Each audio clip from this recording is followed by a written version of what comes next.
Thanks for joining us today. We're doing a series of these videos to support our paper on dark operational data.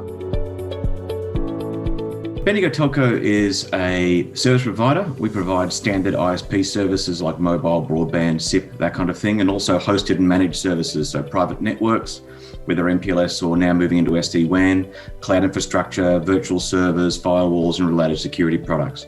We were formed about 20 years ago with the intention of providing the kind of pricing and range of technology and telecommunications services normally only available in capital cities and sort of bring that into regional areas. In fact, we've only just recently completed our connectivity of diverse 100 gig backhauls between Melbourne and Bendigo in the last few weeks on the back of still trying to meet the requirements we set forward to do 20 years ago. Vocus is a fixed wire service provider. Generally thought of as the fourth largest carrier in Australia. Vocus plays mostly in the enterprise and government space, though you do see their consumer presence through brands like Dodo and iPrimus. They typically don't have, generally when I tell people I work for Vocus, people say, who's that? But they're actually a pretty big service provider in Australia. But at the moment, I'm a manager for a team of developers and IT ops engineers, and we're trying to slowly build out our DevOps capabilities using extreme programming as a sort of foundational agile model, and then looking into the company and out to the world at large to see how we can try and innovate and move our company forward. So my current role is OSS engineering. My team sort of works on the solution design and implementation for the OSS layer. We then hand those over to the operational teams. We're typically project driven, and we sort of aim to meet the project goals within our architectural strategy. It seems we're always in the middle of a digital transformation of some kind. At the moment, we're particularly looking at how we provide visibility and control of our products and services to our customers on a very broad level. We've been using, say, IBM's NetCool for our network management for probably about a decade or so now. And look, it's been great. It's provided really good lockstep visibility and control over our customer managed networks and internal infrastructure.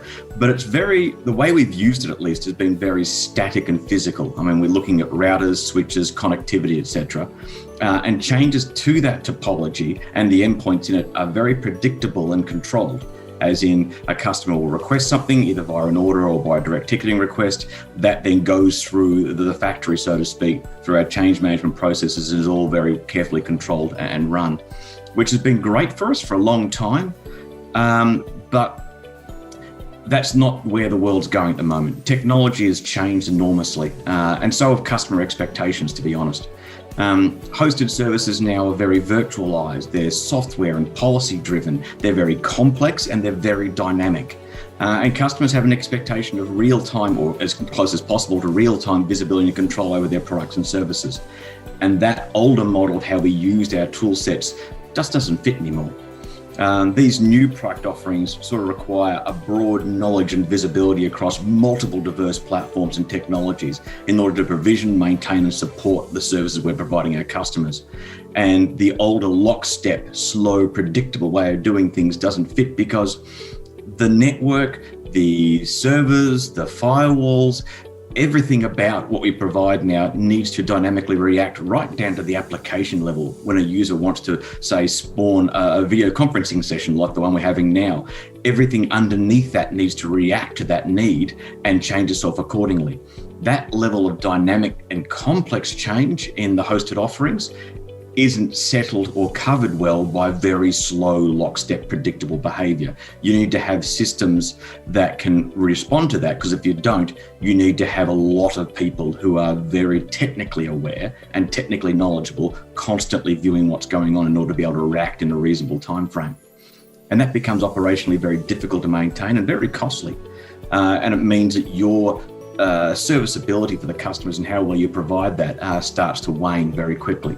We're certainly going through a transformation. We've sort of been on that road for a little while now. The biggest problem that we've got is that Vocus is sort of made up of multiple disparate networks with all their respective management systems. So it's pretty hard to operate, but it's even more difficult to provision and assure services that go across those sort of internal network boundaries. So the transformation project is looking to replace this with a new network, but the goals of the network is to actually be completely automatically provisioned. There won't be a manual service that's actually built on it. And the network and the systems around that will be modelled and resource-driven. And, the heart of that is a very a model-driven network and resource and service inventory system to provide that. Because one of the other issues is that a lot of our old services and things, you've got to hunt around for sort of how they're built in the network. There's no record of them. So our inventory systems are quite poor. As a service provider business, our focus is a little different to enterprises. Enterprises tend to have their particular autonomous network and environment they work from, whereas we're managing hundreds of separate siloed pieces that belong to different customers. So multi-tenancy and resource aggregation are our bread and butter. On top of that, because of the kind of customers we support, which sit in the health and banking sectors particularly, we are PCI DSS compliant, and we're also working down the road towards the ISO 27000 series of security compliances as well. And so it's very important for us to not only be able to silo these different pieces and provide for them across hundreds of customers for each of these networks with potentially overlapping IP address space or naming schemes, but we have to do it securely as well. And so by having a single point where you can pull this information in while still maintaining the security and without any risk of data breach or trying to get past all the layers of encryption and everything else that are in place, makes it very challenging in a way you don't normally see in an enterprise-focused solution. Security is always an issue for us, particularly in the telecommunications sector. There's a lot more governance about what goes on. We do security a bit differently. We have a whole separate network and systems is sort of set as a higher security standard, which generally deal with government and customers that require that high level of security. And the rest of our network is sort of in the enterprise space. So having those two zones makes it a little bit easier for us, but slower to actually finish. So we end up doing the transformation and do the rollout in the lower security zone in the Vocus enterprise space. And then when we're happy with that, we would push that to the secure zone.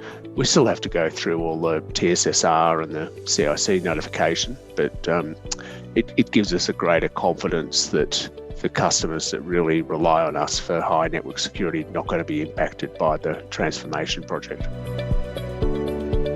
We have very strong partnerships with Cisco systems particularly, but also VMware, Microsoft, Commvault, Fortinet, and the list goes on, Radware, and they're all their own little worlds in their own right. And you tend to have specialties in various teams of the people who manage those.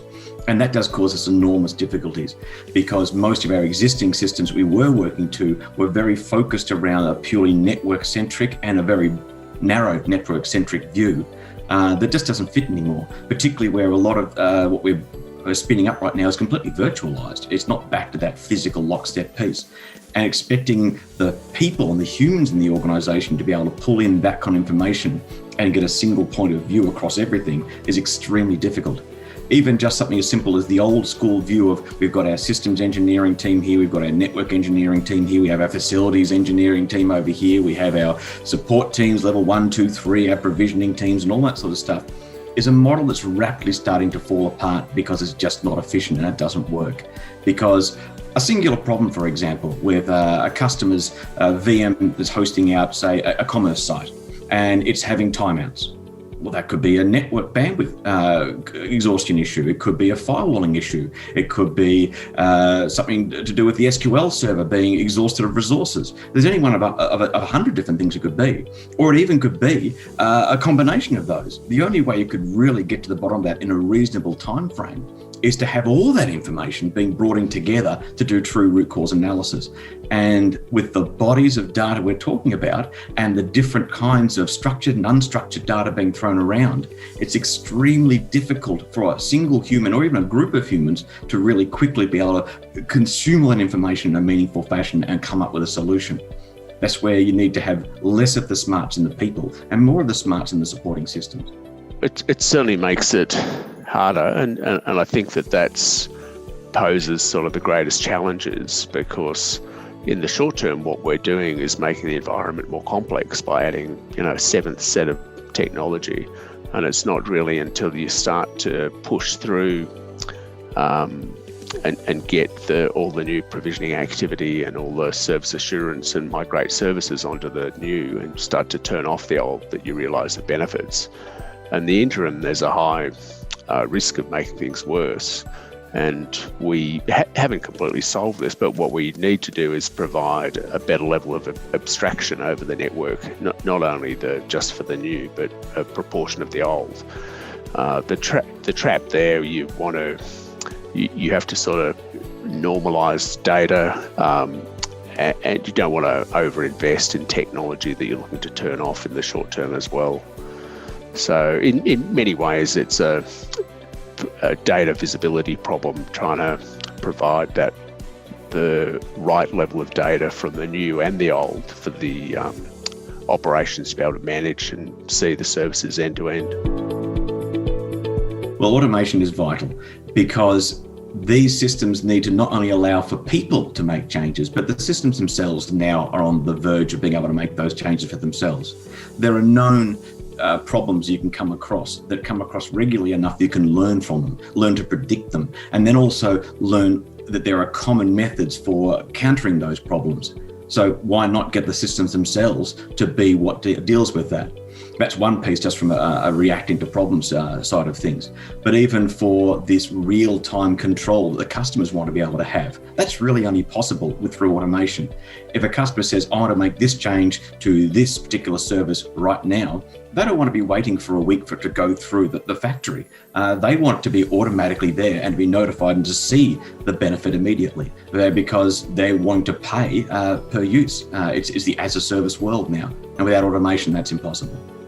We'll be quite rigorous in terms of making sure that we're using a model-driven platform that can support open config, things like that, down from at the network layer, but also using dynamic APIs based on some of the open API standards such as TMF and MEF. So what that means is that sort of when you need to change things down at the network level, it's catalog driven, so it can bubble right up to the BSS layer, so the BSS can start using those features straight away. So there's certainly I guess they're the key things we've been looking for is models, open API standards, and having it catalog driven, and most of the work we do is configuration rather than code. That's we're not building code to do well. There's some level of code, but the code is generally fairly generic and not specific code to actually, if we need to turn on one other thing, where it should just be configuration that's actually driven down through the model. That's great. Those were all my questions. I really appreciate taking the time and taking us through your current operational impacts of your digital transformation. Much appreciated. Thank you very much, and good luck with your projects.